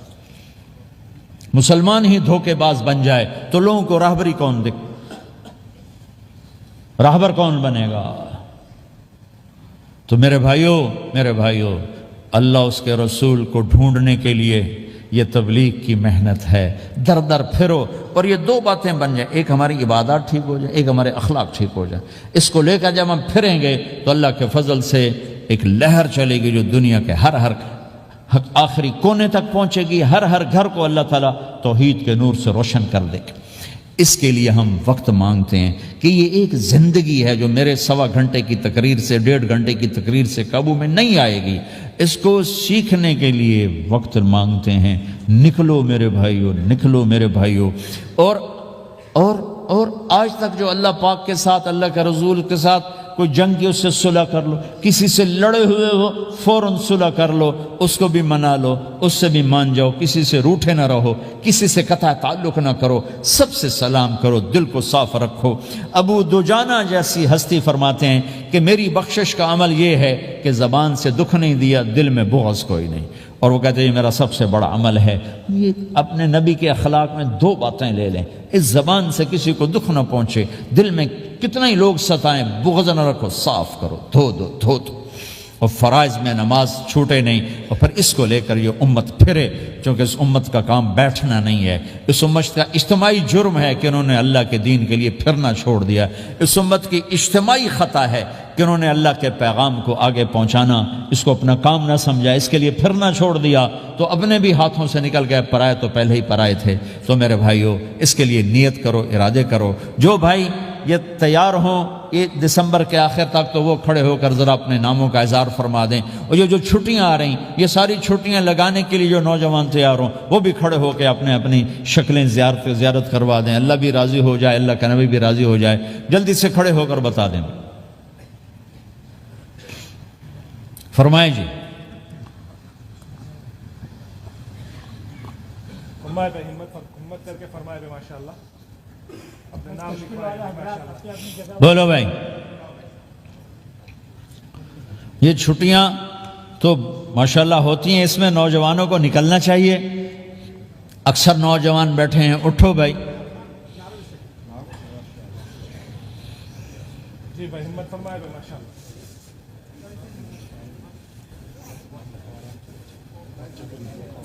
جلدی فرمائے بھائی، جلدی فرمائے۔ ایسے نہیں ہوگا، پہلے 4 مہینے دینا پھر سنوں گا. بیٹھ جاؤ، یہاں سوال نہیں کیا جاتا.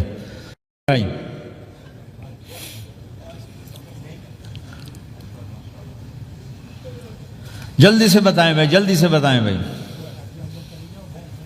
ان چھٹیوں میں کون نکلے گا اللہ کے راستے میں؟ ان چھٹیوں میں جو نوجوان تیار ہوں کھڑے ہو جائیں. ان چھٹیوں میں جو تیار ہیں چھٹیاں لگانے کے وہ کھڑے ہو جائیں. چھٹیاں اللہ کے راستے میں.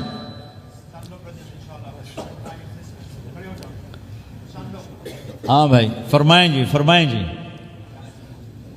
بھائی. اور آپ کے لیے آسان کر دیتا ہوں، آج کیا تاریخ ہے بھائی؟ 22 نومبر. اگلے سال 22 نومبر تک اللہ زندگی رکھے، جو بھائی چلے 4 مہینے کے لیے تیار ہوں وہ کھڑے ہو جائیں. 1 سال کے اندر، 1 سال کے اندر انشاءاللہ ہم جائیں گے، وہ بھائی کھڑے ہو جائیں. 1 سال کے اندر انشاءاللہ ہم نے جانا ہے، ترتیب بنانی ہے، وہ کھڑے ہو جائیں. زندگی میں جو کہیں گے ہم نکلیں گے وہ بھی کھڑے ہو جائیں. چلو سارے بیریئر ہٹا دیتا ہوں. لو بھائی سب کی تشکیل ہو. بیٹھ جاؤ بھائی، ماشاءاللہ بیٹھ جاؤ بھائی، بیٹھ جاؤ بھائی، بیٹھ جاؤ بھائی.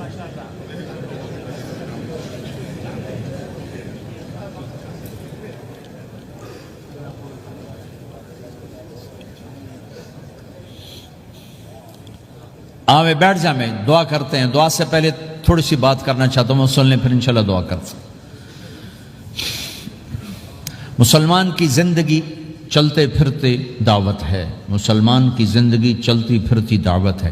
اگر اسلام ہماری زندگی میں ہو، عبادات ایسی چیزیں جو نظر نہیں آتی، اخلاق ایسے چیزیں جو چھپ نہیں سکتی. اخلاق ایک ایسی صفت ہے جس کو آپ چھپا نہیں سکتے. بد اخلاقی ایسی برائی ہے جس کو آپ چھپا نہیں سکتے. شراب تو چھپ سکتی ہے، اندر کمرے میں بیٹھ کے پی لے. روزہ چھپ سکتا ہے، نہیں رکھا کسی کو کیا خبر. نماز بھی چھپ جاتی، نہیں خبر پڑھی ہے کہ نہیں پڑھی. لیکن برے اخلاق بھی نہیں چھپتے اور اچھے اخلاق بھی نہیں چھپتے.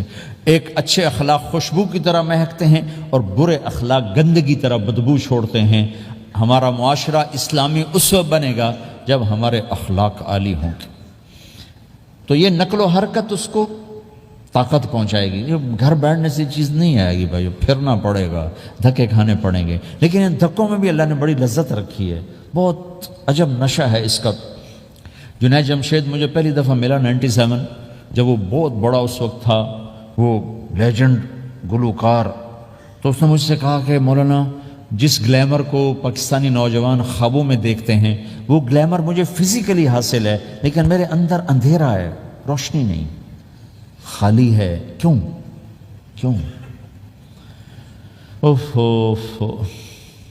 میں نے کہا تمہارے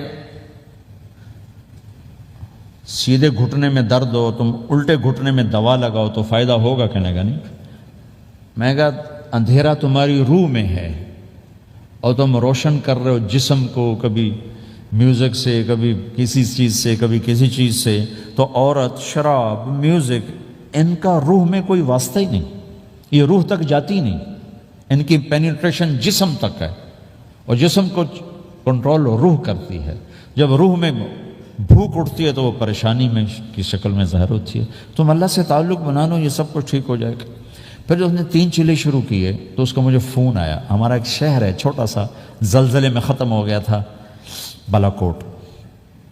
تو اس کا مجھے وہاں سے فون آیا کہ مولانا میں ایک پرانی مسجد میں ایک پھٹی ہوئی چٹائی پر لیٹا ہوا ہوں اور جس سکون کو میں 5 سٹارز ہوٹل میں دیکھتا تھا، ڈھونڈتا تھا، وہ آج مجھے یہاں مل چکا ہے.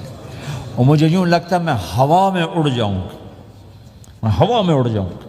کیا ہوا کہ اللہ سے تعلق بنا اور روح میں سکون آ گیا، ٹھنڈک آ گئی. تو ایک گناہوں سے بچنا اور ایک فرائض کو پورا کرنا، ایک اپنے اخلاق کو ٹھیک کرنا، یہ چند ایک کام ہیں جو کر لے گا اللہ اسے آباد کر دے گا. جہاں ہو نماز نہ چھوٹے، رمضان آ جائے روزے نہ چھوٹیں، زکوٰۃ فرض ہو جائے خوشی سے ادا کریں، اپنی کمائیوں کو حلال پہ لائیں، غلط کاغذات سے، غلط پیپر سے، غلط ہیرا پھیری سے پیسہ نہ بنائیں. یہ پیسہ تباہی کے سوا کچھ نہیں لاتا.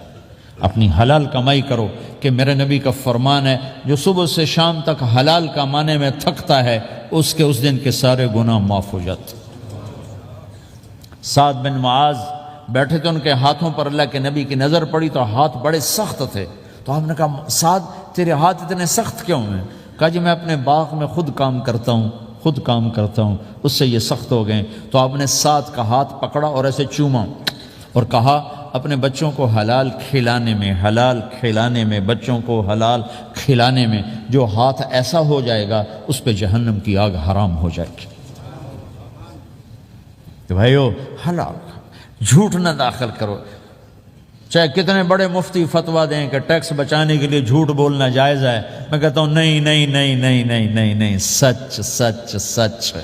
دو سودے ہیں، ایک طرف چند سو پاؤنڈ ہیں، ایک طرف سچ ہے، جس کو لینا ہے لے لو۔ سچ کو لوگے تو اللہ کے قدموں میں چلے جاؤ گے، اللہ کے حبیب کی چھاؤں میں چلے جاؤ گے، اللہ کی چھاؤں میں چلے جاؤ گے۔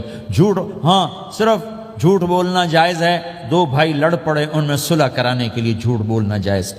میاں بیوی لڑ پڑیں تو بیوی کو منانے کے لیے خاوند جھوٹ بول سکتا ہے، خاوند کو منانے کے لیے بیوی جھوٹ بول سکتی ہے۔ اس کے علاوہ جھوٹ نہیں ہے، سچ کے ساتھی بنو۔ اللہ کی قسم وہاں سے رزق آئے گا جہاں سے وہم و گمان بھی نہیں۔ پھر آپ اس حکومت کو دھوکہ دیتے ہو جو آپ کی ہمدرد۔ ہماری حکومتیں تو خود بھی چور ہیں تو ان کو چور پڑے ہوئے، چوروں کو چور پڑے ہوئے۔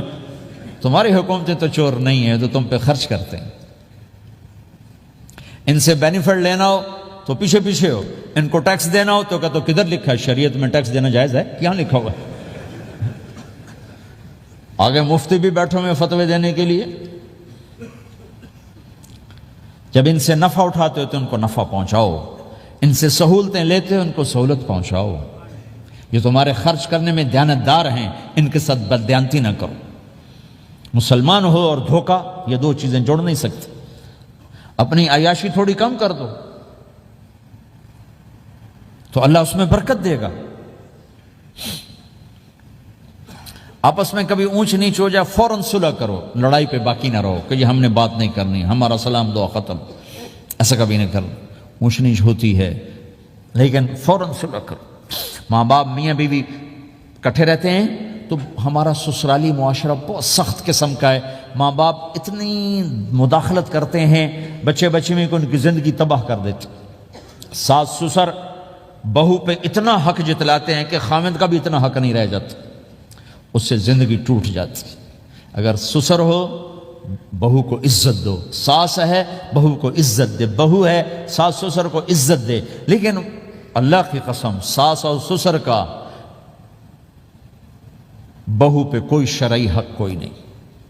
میرے بچے کی شادی ہوئی، میں نے اپنی بیوی سے کہا بات سنو، ہم کسی کی بیٹی کو لے کے آ رہے ہیں، اگر ماں بن کے دکھاؤ گی تو میں یہاں اس کو لاؤں گا، اور اگر ماں بن کے نہیں دکھانا تو میں اس کو الگ گھر دیتا ہوں، تاکہ ہم اس کی زندگی میں دخل انداز نہ ہوں، ہم ان کی زندگی کو خراب نہ کریں۔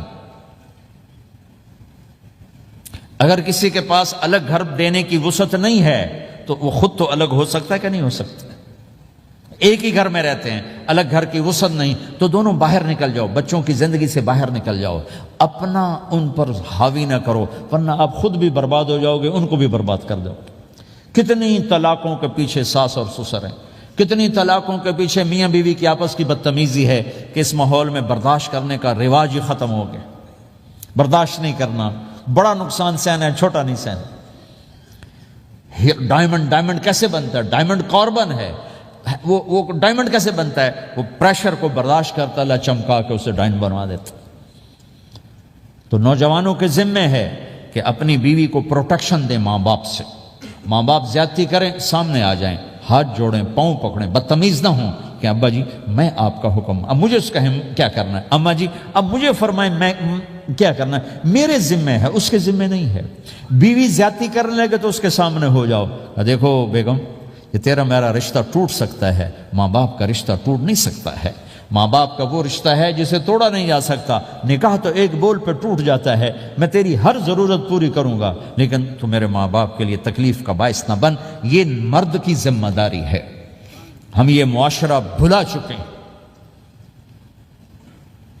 ہمارے پڑوسی ذمہ دار تھے، ان کے بچے کے نکاح میں گیا تو مجھ سے کہنے لگے مولانا میری بیگم نے مجھ سے کہا کہ دیکھو ہم زندگی گزار چکے ہیں، اب یہ بچے زندگی شروع کرنے لگے ہیں، تو پہلے میرے بیٹے کے لیے الگ گھر بنا اور اس کی بیوی کی ڈولی کو وہاں لے کے آ، میرے گھر میں نہ لانا، کہ ایسا نہ ہو ہم میاں بیوی بچوں کی زندگی خراب کر دیں۔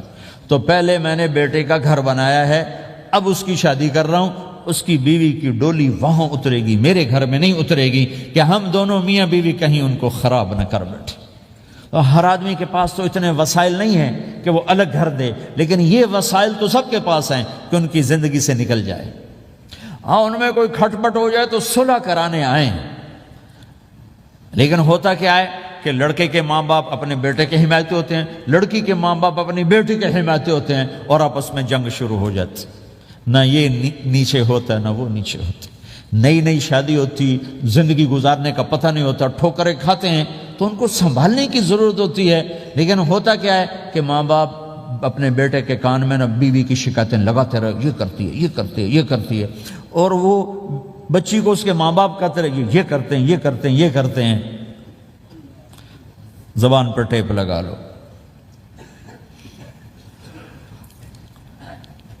تو آپ کی زندگی روشن ہو جائے گی، آپ کا جیون خوبصورت ہو جائے گا۔ اور کبھی اونچ نیچ ہو جائے تو معافی مانگو، فوراً معافی مانگو۔ میاں بیوی لڑ پڑیں اور پھر صلح کر لیں، تو اللہ کو یہ عمل اتنا پسند ہے کہ ان کی صلح پر پچھلے سارے گناہ ان کے معاف کر دیتے۔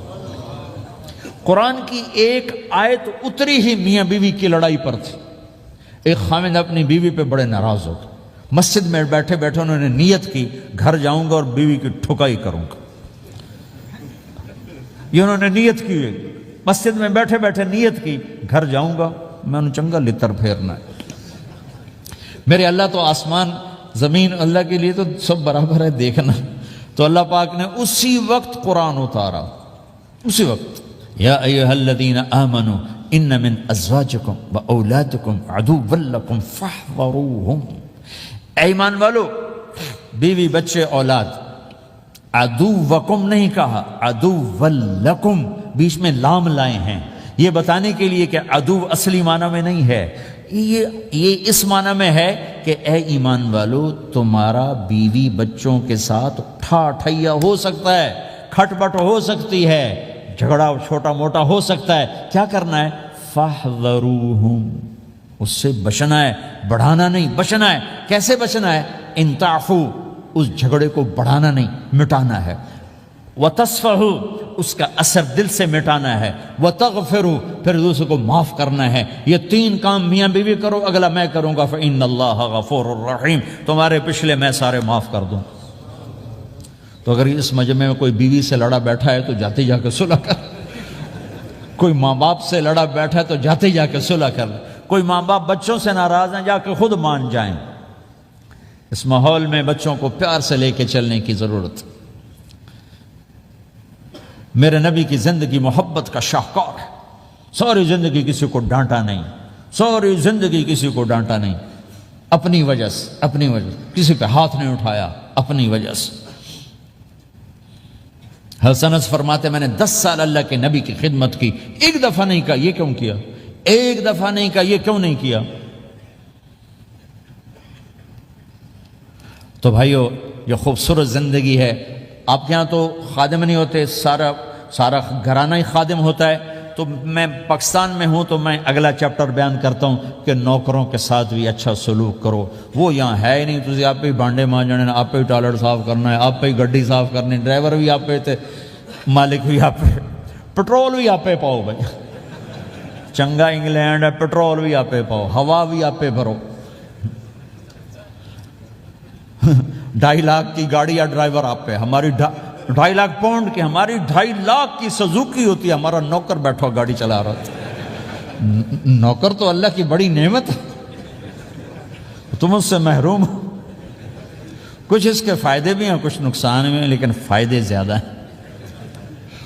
ہمارے بچے اتنے سست ہو جاتے ہیں کہ پانی کا گلاس کہو تو اٹھ کے ہی نہیں دیتے، وہ آگے نوکر کو بلاتے۔ میری اپنی، میرے ابا جی مجھے کوئی کام کہتے، پتر جا میں نا انہوں صد کیا، تو میں جا ابا جی آندھا انہوں صد کیا، میں خود نہیں جاتا، ایسی سستی پڑ جاتی۔ یعنی تو میں اپنی حماقت سے بتا رہا ہوں، سردی میں لیٹا ہوا تھا تو میری رضائی گر گئی، تو میں نے باہر سے نوکر بلایا، میں کہا بشیرہ او جی اور آمینہ رضائی میرے اتے پا، تو اپنا سنا رہا ہوں۔ لیکن آپ جہاں جاب کرتے ہیں، جہاں جاب کرتے ہیں، وہاں دیانتداری سے جاب کرو، دھوکہ نہ ہو، فریب نہ ہو، فراڈ نہ ہو۔ آپ بھی کہیں ملازم تو ہیں، کہیں کام کر رہے ہیں، کوئی آپ کی دکان پہ کام کر رہا ہے، گھروں میں کام کرنے والے دکانوں پہ کام